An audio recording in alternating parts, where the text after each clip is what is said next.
नमस्कार, जय शिवराय सर्वांना। आज एक अत्यंत महत्त्वाची माहिती आदिवासी विद्यार्थ्यांबद्दलचा हा व्हिडिओ आहे। दरवर्षी जवळपास 9,09,00,000पेक्षा जास्त निधी हा आदिवासी विकास मंत्रालयाला मिळत असतो आदिवासींचा विकास करण्यासाठी। 5 ऑगस्ट रोजी एक GR काढला आदिवासी मंत्र्याने। याच्यामध्ये आदिवासी मंत्र्याचा मोठा हात आहे की 26 वर्षानंतर एकही आदिवासी मुलगा शिकू शकत नाही।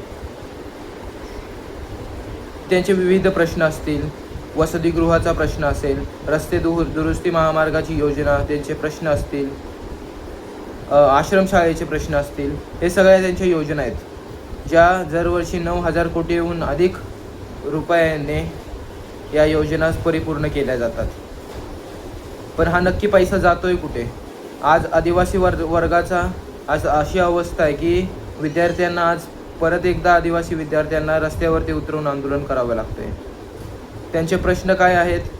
तर शिक्षणासाठी वसतिगृहाचे प्रश्न आहेत, आश्रमशाळेचे प्रश्न आहेत, त्यांचे गावाकडे जायला रस्ता नाही आहे।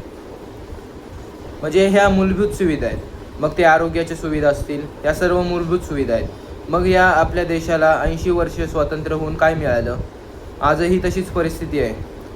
आणि अनेक ठिकाणी बघितलं, माहिती अशी प्रसिद्ध झाली सोशल मीडियावरती, अनेक ठिकाणी आदिवासी भागांमध्ये शाळा ही झोपडीत किंवा गाईच्या जनावरांच्या गोठ्यात भरवली जात आहे।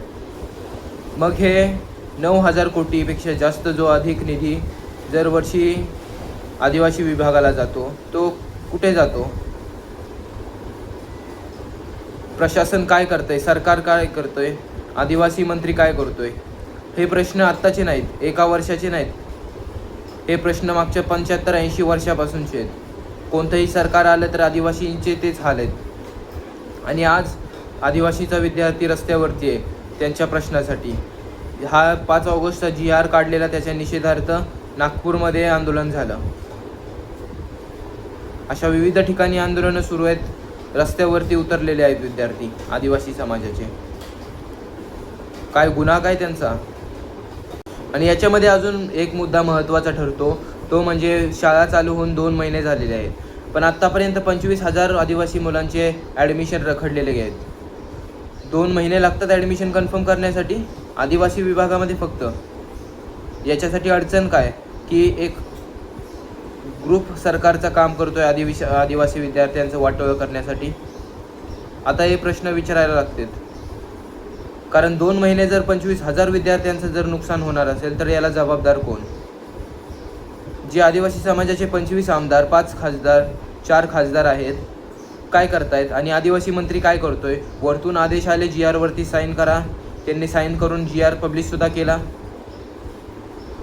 शिक्षणाची लिमिट फक्त 26 वर्ष, ज्या डॉक्टर बाबासाहेब आंबेडकरांनी आयुष्यभर त्यांनी शिक्षण घेतलं आणि त्याची फक्त लिमिट 26 वर्ष।